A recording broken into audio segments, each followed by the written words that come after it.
The Southern Book Club's Guide to Slaying Vampires by Grady Hendrix was not at all what I was expecting, but maybe in the best way possible. Set in the suburbs of Charleston, South Carolina, Patricia is a suburban housewife just trying to keep things operating as smoothly as possible. Her daughter Corey is in her teenage years and growing up and away from Patricia. Her son Blue is living in his shell and has all of the red flags. Her husband Carter is a psychiatrist, but somehow also the most neglectful spouse in Charleston. And meanwhile, Patricia is caring for her mother-in-law, Miss Mary, who is suffering from dementia. Picture perfect, her family is not. Patricia does, however, find some relief in her monthly book club meetings with her friends, and these ladies like to read paperback true crime novels. And one night at one of the book club meetings, the women start discussing that one of their neighbors has a new white van with tinted windows.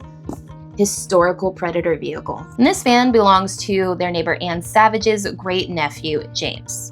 Now, he has moved in with his great-aunt to take care of her. She is also suffering from dementia.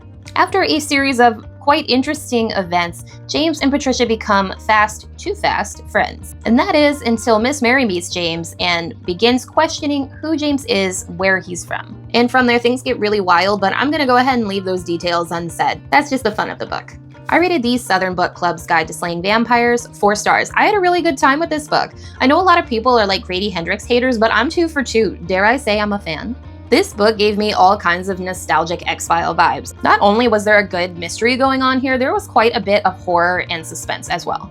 If you are not one for the creepy crawlies, this book will indeed get under your skin. There are excellent moments of tension in this book that overtake the original comfortable feeling of suburbia that's set up in the beginning, and quickly you are feeling something is awry here. I find Grady Hendrix's writing to be comfortable and familiar, no complaints.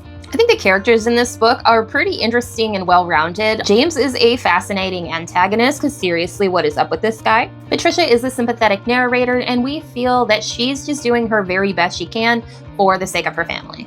I hate Carter though. Carter sucks, and that is the whole point of Carter's character. So even him I can appreciate on some level. There is also a serious discussion around the edges of this book about social disparity. And we see specific examples of this addressed as how the police respond to the white suburban neighborhood of the Old Village versus the poor black neighborhood of 6 Mile. This book has that conversation out loud, and I appreciated that. I thought this book was going to be a bit on the campy, cheeky side like the Final Girl support group was, but it wasn't at all, and I was pleasantly surprised. I think if you're looking for a fast-paced paranormal horror story, then you cannot go wrong with this book.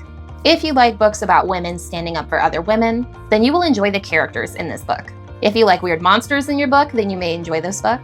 If you like books set in the South with lots of Southern hospitality, then you might enjoy this book.